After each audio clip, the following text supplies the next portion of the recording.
Hello and welcome to the Rabyd Atheist. I'm Ed Rabyd, a former pastor turned atheist, now compassionate anti-theist. Welcome to my channel. If you want to learn how to support the channel and its mission to normalize atheism and deconversion, stay tuned to the end of the video. Today is another edition of Rabyd Reflections, and so it's a little less scripted. In fact, it's hardly scripted at all, so you have to bear with me. But I do want to cover a few things. First, I want to talk about, I have a challenge for theists to give me the true religion.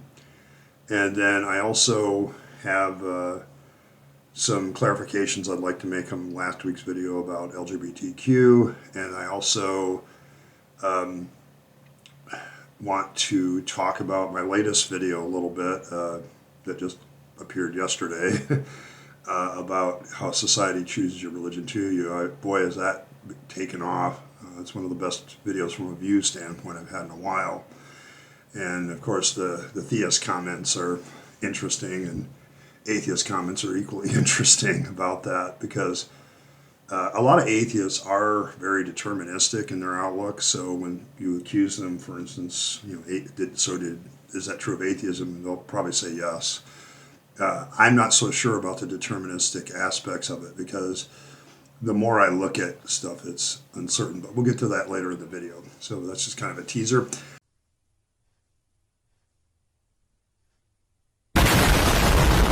But I do want to start off with my challenge to theists to give me the true religion. Now, I want to give some background to this. Earlier in the week, somebody made the comment, as usual, I always hear this, you just didn't have the right Christianity. If you had had the right Christianity, you would have stayed in it. I had another person say, well, you have all these bad assumptions. Let's start with, what is repentance?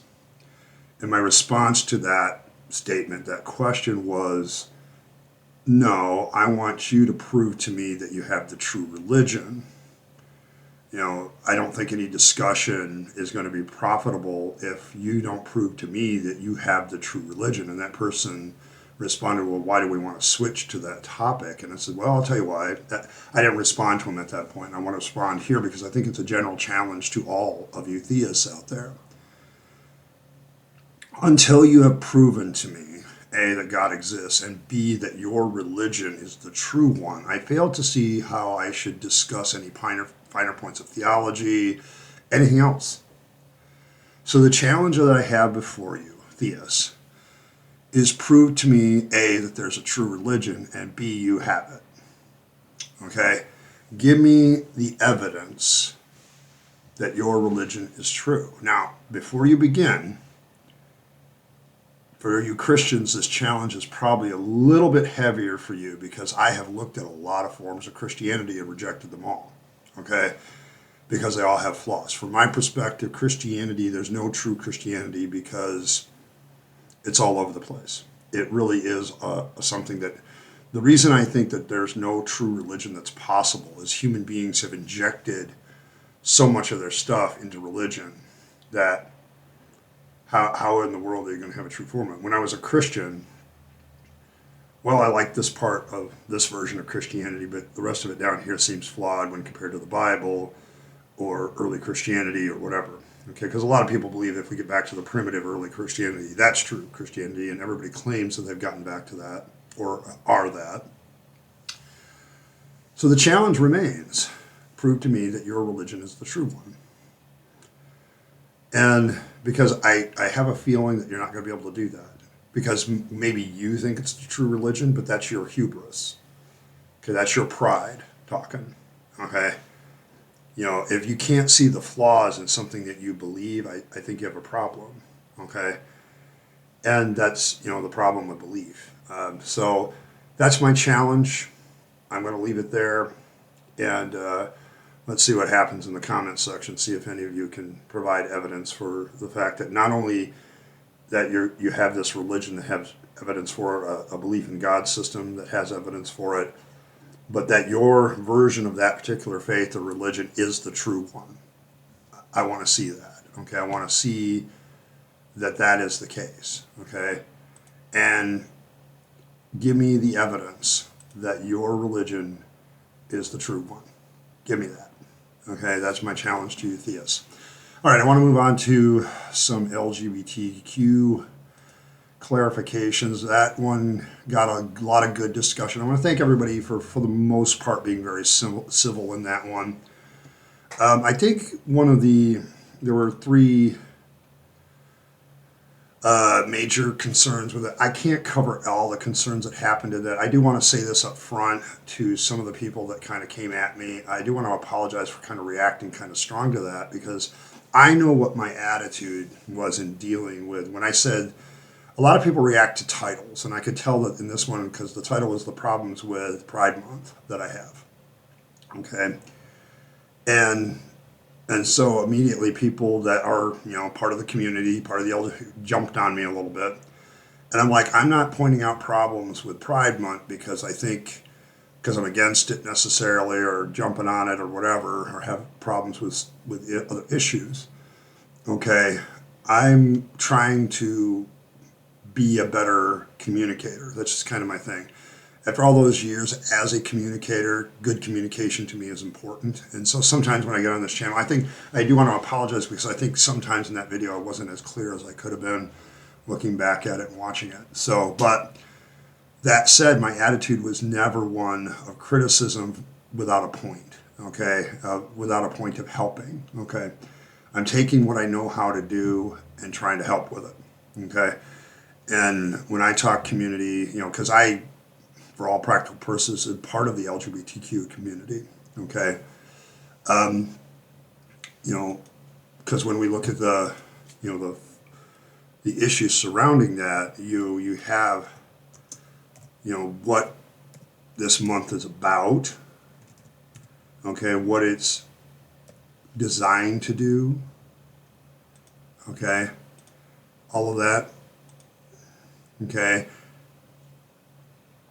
And so that's kind of where we're headed with it, okay? And a lot of the objections to what I said, I was accused of supplying misinformation. I openly say in that video, there's a lot of things I don't know. So if there's misinformation, the proper response is not to jump down my throat about, you're spreading misinformation. A little, shall I say, enlightenment to those of you who talk about misinformation. You can't stop misinformation. It's going to happen. Okay, so get over that. The only real good counter to misinformation is good information. So if there's something bad information in one of my videos, please give me the better information. Okay, I'm always open to that. Okay, so and usually that happens. But in LGBTQ, to me it's a cumbersome acronym. Okay, and there's got to be a better way to do it. That's one of the first issues, is the letters. And the reason I can tell it's a cumbersome acronym is the way the community in and of itself uses it. Okay, that, because when you look at the full acronym, the whole full thing, okay, there's there's so many multiple. Number one, when you look up that full acronym, there's so many different versions of it, okay? There's LGBTQIA+, there's LGBTQQIPS2S2AA, there's IAPK, there's, when you lay out the full acronym, it's very cumbersome, and it kind of defeats the point of being an acronym. And the very community uses it in an abbreviated way too. Notice where we stop, LGBTQ, and we stop there. And there's a whole bunch of letters that other people want to get in there, okay? And the fact that there's disagreement about what the rest of the letters are kind of tells you there's a problem. And all I was saying in that video is, I agree that all those letters probably have an explanation, and it's probably a very well-founded explanation. I agree with those are good teaching, discussing, talking points. I wasn't talking about that at all. What I'm saying is, from a political science point of view and a communication point of view, it's cumbersome. Okay, it's getting cumbersome, and we're kind of admitting it by where we stop. We go 5 letters and stop, because once an acronym gets beyond 5 letters, it ceases to do its primary function, which is communicate a whole list of words and language in a single acronym. That's the whole idea of using an acronym, okay? Well, now it could be argued, because if you're just an LGBTQIA, why don't we say the IA plus? Okay, why don't we say that? Because human beings in English, particularly, when an acronym gets to a certain length, we tend to abbreviate the acronym. Okay, and that's the only point I was making, is it's cumbersome to the point that even the community abbreviates it. Okay, and I probably could have made that clearer. So that was one thing that came up. I think another one that came up, and it was kind of accusatory, so I kind of want to talk about that. And I guess I have to talk about, because I talk about my own part in the community, that I'm probably heteroflexible and I'm probably poly. But I don't know those things for sure because I've never really experienced anything regarding that. But somebody said, well, why did you need 3 experiences to decide you weren't homosexual? And, did you? And my response to that is, and I guess I would ask this of those of you that are LGBTQIA plus in the community here. Did your journey about your gender and sexuality take one single day to discover this, or was it a multitude of experiences, thoughts, educating yourself on the topic? I think that in my case, mine was a journey to understanding, and a journey that was fraught with peril, okay?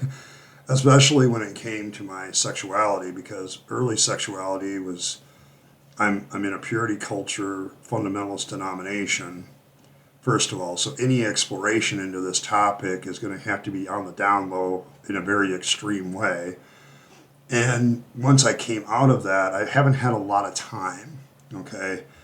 I've only been out of the church since 2018, no longer a pastor, so I've had very little time, honestly, to explore all this. And in fact, the first thing I did explore when I got out of there was actually my gender, not my sexuality, and came to the conclusion I'm very happy being a very masculine male, although I do have my soft side, my feminine side, the strong feminist side. I never understand women who want to become more like men. I think your greater strength is as a woman, but that's me. That's my opinion. You don't have to share it.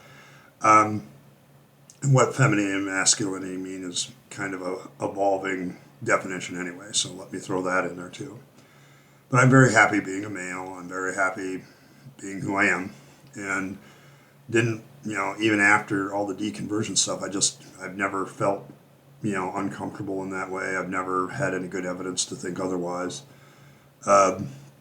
So that was probably the journey that took place later, was more about gender than sexuality, sexual preference.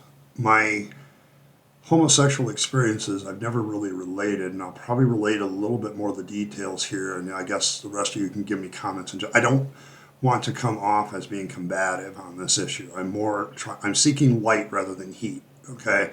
So I want that, and for those of you that did get involved in that discussion, I got a little bit heated. I do want to apologize for my attitude at points. I left the discussion up because I think it's a good example of what Pride Month does to people inside the community. It makes us very defensive, and we tend to, because we're stressed out, okay, and we need to acknowledge the stress. My hope in that video was, I had one hope that didn't even come about, and maybe I can reiterate it more directly here. I would really like the community to come, because it is a stressful time for people in the LGBTQIA plus community.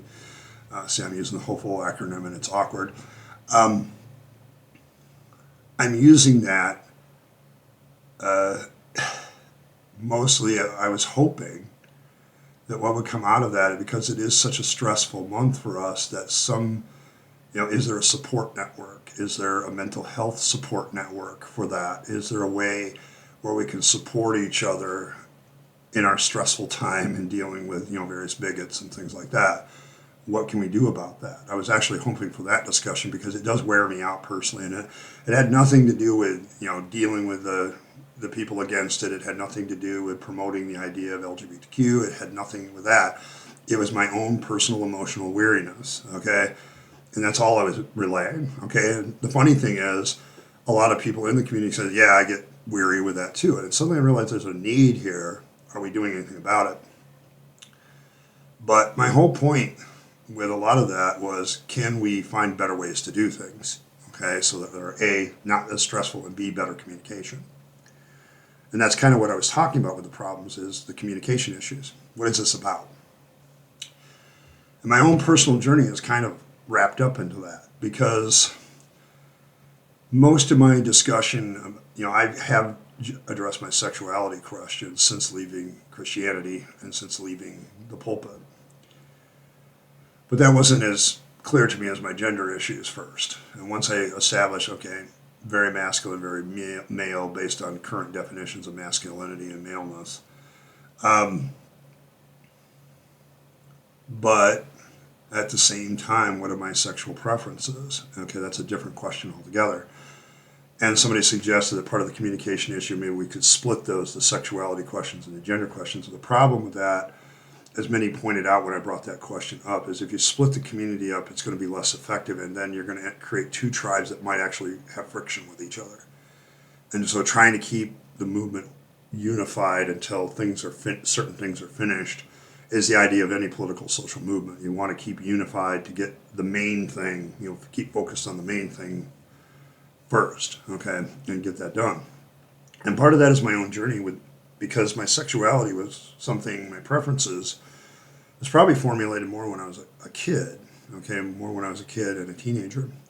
And I've said there were like 3 experiences that I had that kind of indicated hetero flexibility instead of, homosexuality or bisexuality. And the reason I say that, I'm going to relay those a little bit, some of the details of this. The first time I ever had a homosexual experience, I was about 9 or 10, okay, and we were a couple of kids. It was summertime. We were at somebody's house, okay. I would never have felt safe doing what we did at home, and we were just fooling around, okay, and, ended up playing with each other's bodies a little bit, and we were both boys, okay, so, and that was kind of and I didn't really even know anything about homosexuality then. It was not as a 9, 10-year-old, it really wasn't something that entered in my brain. It was just an experience. Decided I didn't really dislike it, but it wasn't something that lit my fire, because at the same time, there were girls that, this is way back in the late 70s, early 80s, so, it's something that, all this thing was going through, and I was inside a purity culture church at the time, so whenever I experimented with my sexuality at that time, it was always away from all that, away from my home, away from the church, at somebody else's house, at a friend's house. Okay, so that was my first experience. Did not have another one till like 3 years later. And then I was in middle school, I think at that time, late middle school, 7th, 8th grade. And once again, same kind of thing. Just, at somebody's house, we're just laying there in bed and, talking about stuff, talking about girls probably actually. And then, something happened. And we just kind of experimented, played around with it a little bit. Got done, and, of course, neither one of us told anybody, okay, because back then that could be a real problem. And, so I'm well aware, of the difficulties of the past, okay, because talking about being a homosexual back then was a good way to get beat up, okay, so, and marginalized and whatever, so you kept that shit to yourself for societal reasons, okay, so well aware. But once again, just not this thing that thrilled me. It was kind of a meh, what we would call a meh experience today. It was an experience. It was there. Didn't really gravitate toward it. Wasn't really repulsed by it. Kept that shit to myself inside of the purity culture of the church I belonged to. Never said a word, okay? About 6 months after that, I was at a friend's house, and he had a large family, and he was the same age as me, but he had an older brother who was openly gay and suffered a lot of consequences for it. And one day we were all up in his room, just talking about stuff, and then my friend decides to leave the room. Like, hey man, I'm gonna go grab a couple of Cokes and some stuff to eat, and I'll bring it back up here, 5-10 minutes, kind of thing. And so I was kind of curious at this point about my friend's brother. And so I asked him straight up, how do you know you're gay? Okay, my friend left, and I'm like curious about the question, so how do you know you're gay? And he flat out told me, he said, well, I've had a couple experiences and suddenly realized I was much more attracted to men than I was, sexually attracted to men than women. That was his answer. Now he's 3 years older, so he's like, junior, senior in high school, and we were late middle school. And I said, well, what is that like? He says, well, are you willing to engage in an experiment? I said, well, he said, the experiment will involve physical contact, kind of a sexual contact. Are you willing to engage in that? I said, yeah, I guess, sure.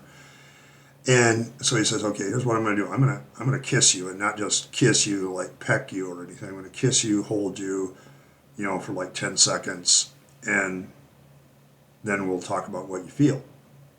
And so we did that. And then he said, well, how do you feel? I said, well, I'm not repulsed by it, but I'm not attracted to it either.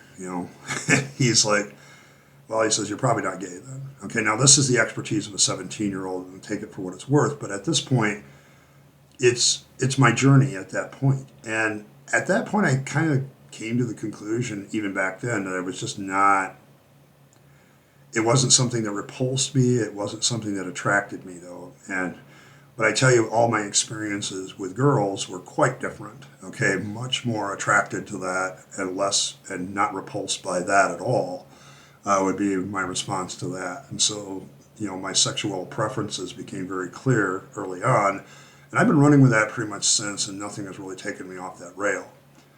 But it brings up the question of LGBTQ, because a lot of the comments about that were, well, why did it take so many things or whatever? And I'm like, is your sexual journey just of a singular aha moment? I guess I'd ask people in the community, your journey to being whatever you are, whatever letter you are, was that like an aha moment one day you woke up and you just decided, or was this a journey?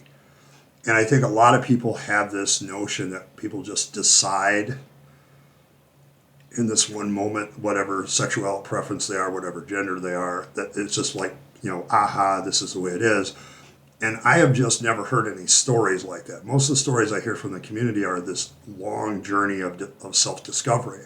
And I think that's what it has been for me. And because I grew up, had to live and work in a Christian culture for so long, it's only in the last, 6 years that I've really been able to explore this with myself. And I've come to some of the conclusions about myself, like I don't get jealous, so it's a poly thing, but I've never actually experienced a poly relationship, so I don't know for sure. I think maybe, okay?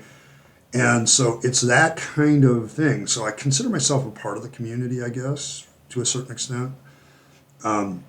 And so I think I do have a kind of a right to speak on it. I would just, getting back to the letters issue, I say all that to get back to the letters issue, because isn't it interesting how complicated that is?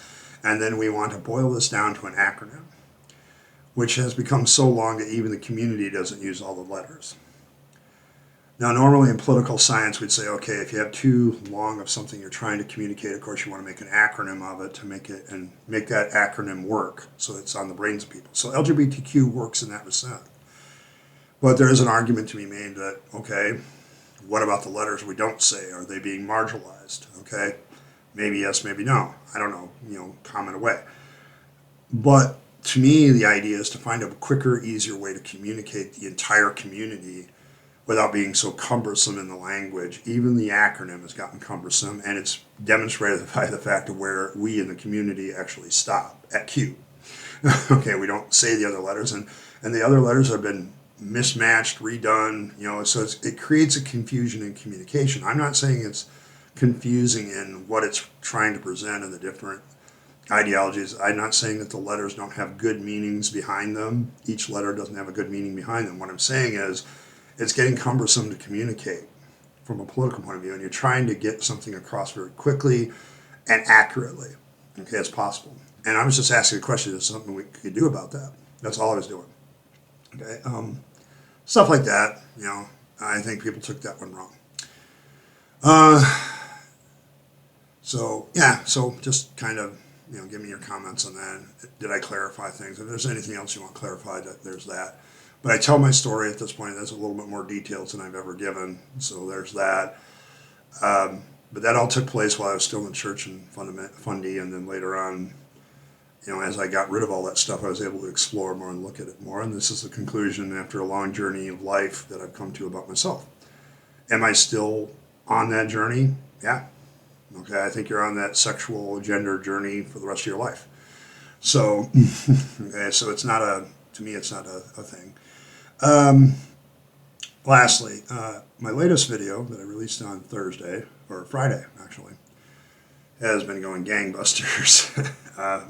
The Jordan Peterson video, most people are like, yeah, I like JP for certain things, but not other. But this latest video on your religion chooses, your society chooses your religion for you. Boy, did a lot of theists react very strongly to that. No, I chose my religion. Yeah, from the options that your society and culture presented to you. Okay, that's the whole point. The whole point is, where does religion come from? Does it come from inside the person, or does it come from external sources like your society and culture? Are you taught your religion and then you accept it? Or did you just inherently have this religion? And that's what theists are objecting to. They can't grasp the fact that, a good example were some of the comments of, well, I used to be a Christian and now I'm X, or I used to be a Muslim and now I'm X, or I used to be an atheist and now I'm X. And conversion just kind of proves my point. Because you were presented another religion by the society and culture, you made some evaluations and switched to it. Okay, but if that different religion or viewpoint or worldview wasn't presented to you in the first place by your society or culture, do you have the option to switch to it? No, because you don't even know it exists as an option. The point is that our religion, our choice of a religion, is not done in a vacuum. Okay, that there's an entire cultural, societal context by which we make our decision what religion to follow.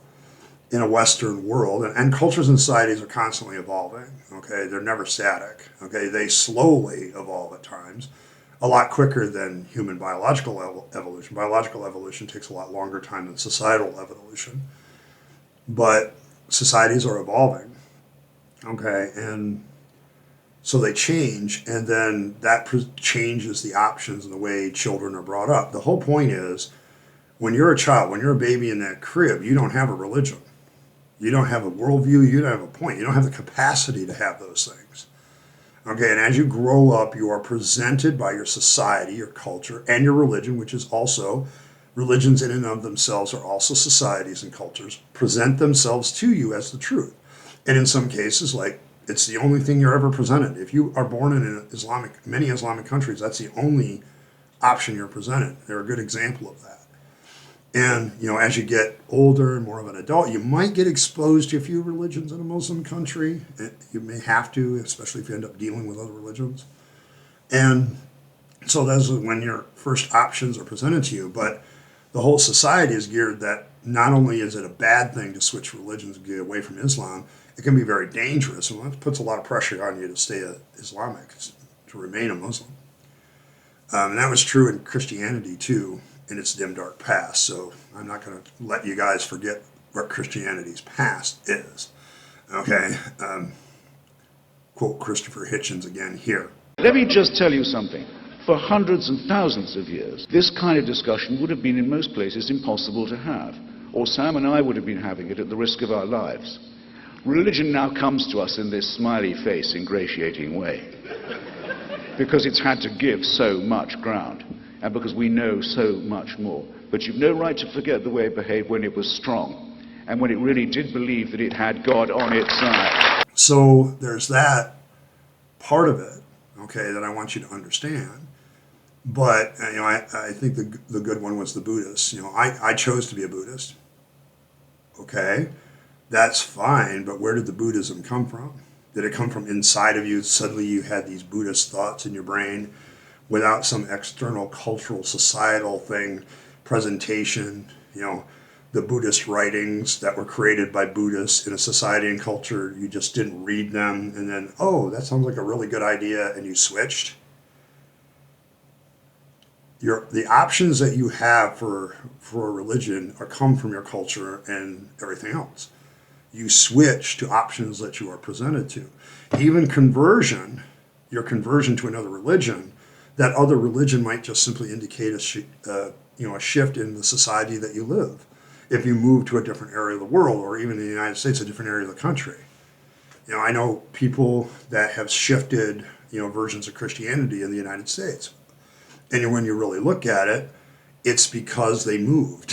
Okay, if you're a big Southern Baptist, in Alabama, okay, and then suddenly you move up to the north up here where there's a lot more options of Christianity, and then you begin to explore some of those options. My personal view is actually kind of, it's still Christianity.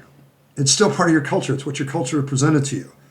I had some guy give me Martin Luther as an example at the Diet of Worms. He's standing up in martyrdom. He's ready to be martyred. Martyrdom doesn't prove anything about your choice of religion. It just proves that you are fanatical enough in your religion's belief to die for it. Okay, it doesn't prove anything about where you acquired the religion from. You acquired the religion from your society and culture, and Martin Luther is no exception to that. At the Diet of Worms, he's a Christian arguing with other Christians about specifics of Christianity. His culture never presented to him really anything else but Christianity, and that Christianity was the truth. Even his viewpoint about the Word of God, sola scriptura, came about from studying the Word of God that the Christian culture had preserved and presented to him. Okay, you're just proving my point with that example. Okay, and we all do this. No, I chose. I think that's false. Well, you can sit there and claim it's false all you want. I laid out some stuff. I had some guy, we were just doing Dawkins talking about. I didn't even consider Dawkins when I made that video. I was looking at Jim Palmer and my own thoughts about, does religious choose you? Okay, your society gives you the options that you can choose from.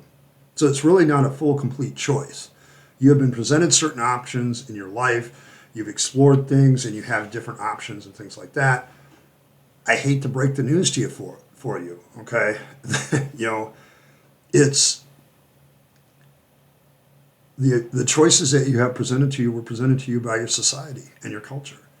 And if you engage another religion, you're engaging a society and culture of religion. Okay, well, now you've given yourself another choice. But there's nothing new under the sun, so to speak, when it comes to religion. Religions evolve too. They change. They get different doctrines. But it's slow. It's a slow process with religion. Religion tends to be very, very traditional. And so it kind of holds on to its ideas, and you really have to break them apart. And that's true of philosophy. That's true of a lot of other things in your life. There's probably tons of people in the Western world that follow Western philosophy because that's what they've been presented. And then they get introduced to Eastern philosophy and like, maybe there's some other options here. And then, now I follow Eastern philosophy. Yeah, because the culture and society you live in allowed Eastern philosophy to be presented to you. It came from external sources to you. And then you made an evaluation and a decision about it. It's very, very rare for somebody to come up with a truly new religious idea that society and culture don't already present. And this is especially true when you're younger. When you're a kid, you have really no choices about your religion. Okay, you're presented certain, and then finally you gain the capacity to evaluate. When that happens, you can discard religion. And people say, is that true of atheism? Yes, I'm fully aware, and I accept that. Okay, but I've also been presented just about every religion you can think of, plus atheism, the ideas behind atheism. The thing is that atheism is a negation. Okay, it's different than all the religions because it's a negation of faith in religion and belief in God. Okay, it dismisses the belief in God because there's no evidence for it. Okay, for God or for any religion, and thus going back to my original challenge. Give me the proof that your religion is, if you believe you have the true religion, the true faith, give me your evidence for that. Give me the proof that that's true. Because I really think that that's hubris. And I think it's also hubris and pride to think that society doesn't have a major influence on what religion you are. And that it doesn't have a major power in choosing your religion for you. Okay, I think that's a lot of hubris and pride. Okay, and that's human hubris and human pride, thinking that, I'm part of this. Okay, and I'm not a hard determinist, by the way. I'm really examining that question still. Because I think even within science, there's some unknown stuff that we don't know that might indicate some sort of, genuine decision-making mechanism possibility. So I'm still examining that question, but it's not about hard determinism. It's about the facts and reality of cultural anthropology and dealing, when you're born into a certain society, the options for religion are the options that that society presents. You never, you might say, well, maybe there's another religion out there, but until you encounter that other religion, it's not really an option on your plate to choose. You're limited in your options of what you can choose based on what your culture and society presents to you. Okay, if you read a book on a religion, okay, that's your culture and society allowing that book to exist so that you can read about it and make a choice about it. Okay, and that's it's a frustrating thing to get across to people, but it's so very, very true. Some of the rest of the comments this week haven't been, great. I want to thank everybody for yesterday because I didn't really premiere that video, by the way. I was away visiting my father's grave with my mother, and my daughter came along this time, so that was nice. I got a long conversation with her about various topics, and I love talking to my daughter. Very smart, intelligent lady, and I enjoy being with her. Of course, going to Dad's grave. It's not just about going to Dad's grave either, by the way. My grandfather's grave is in the same cemetery, and so I stopped by to visit him and remember him a little bit. What a great man. He died when I was 9, 10, but always left an indelible impression on me because he was just a great guy, okay, just a good man. And everybody talked very highly of him after his death. So, World War II veteran, B-17 pilot, got shot down twice. We're talking a legitimate hero in my grandfather, with real medals kind of thing. And then my father, just a stand-up guy. I learned a lot. Still, his lessons resonate with me today. So, so it's a time of memory now. People ask me, do I talk to them? No. I talk to their memory, I guess. My daughter and I were remarking about how even graves have changed because she was reading a story about one grave having a QR code, and if you scan the QR code, it gives you like a synopsis of the person's life. I mean, it's amazing what we're able to do now to help us remember people that we love and that have died. And I find that interesting that the rituals have changed. They've become more secular. The rituals about death have become more secular in Western society, so it's very interesting to me. We're still incurably ritualistic, I'd say. We like ritual and we like routine. But thank you for all that. A couple of channel notes. What I'm aiming for, once I'm done with the Jim Palmer series of talking about his talking points, which seems to be all the rage these days, I'm going to probably fold Rabyd Reflections and what I wanted to do on Friday back into a Friday video, or maybe just move it to Saturday and not have a Friday video either. The reason I'm doing that is I'm opening up more space. I want to get down to doing 4 videos a week instead of 5 because I think it's going to open up more space for my writing, and I've been struggling having time to write, and so I want to clear up another day to write. Or get it so it's part of the routine a little bit more and have more time. And then in that case, Rabyd Reflections will always have something probably political or social in it to talk about, what I'm seeing in the world. I want to eventually, if I get my new computer, switch the format a little bit. So like the Tuesday Bible study series will probably go live, okay, for an hour, so I can field questions for a while, and then the Friday Rabyd Reflections will probably go live. If I can get that capability back, 2 of the things will be live and 2 will be videos every week. And that's kind of where I'm headed.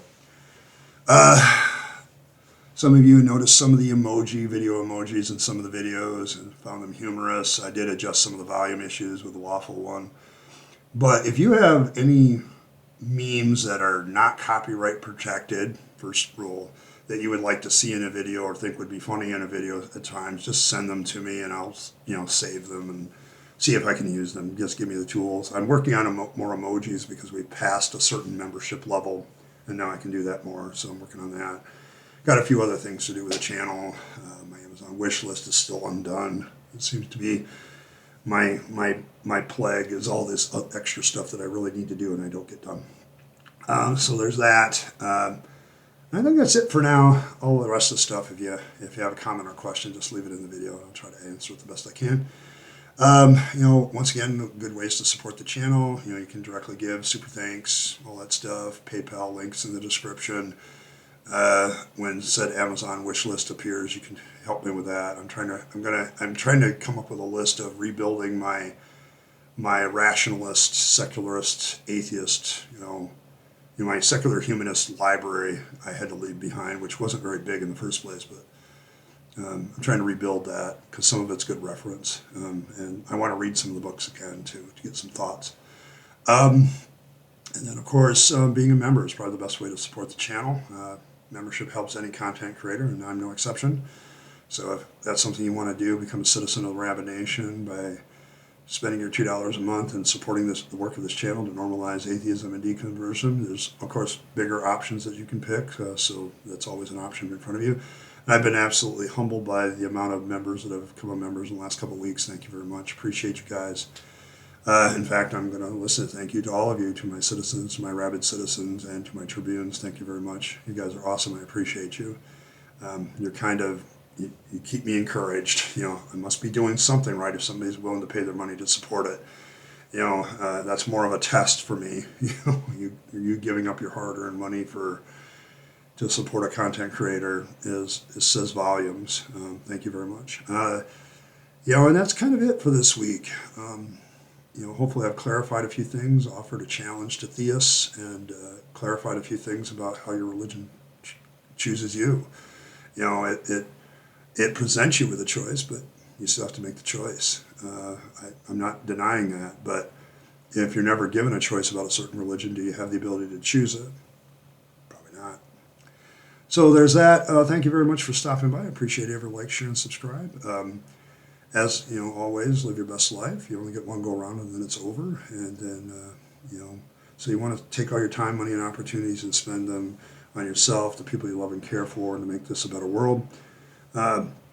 And don't waste them on the trappings of religion and faith, because that's a dead end. I speak from experience. And as always, thanks for stopping by, and I'll catch you next time.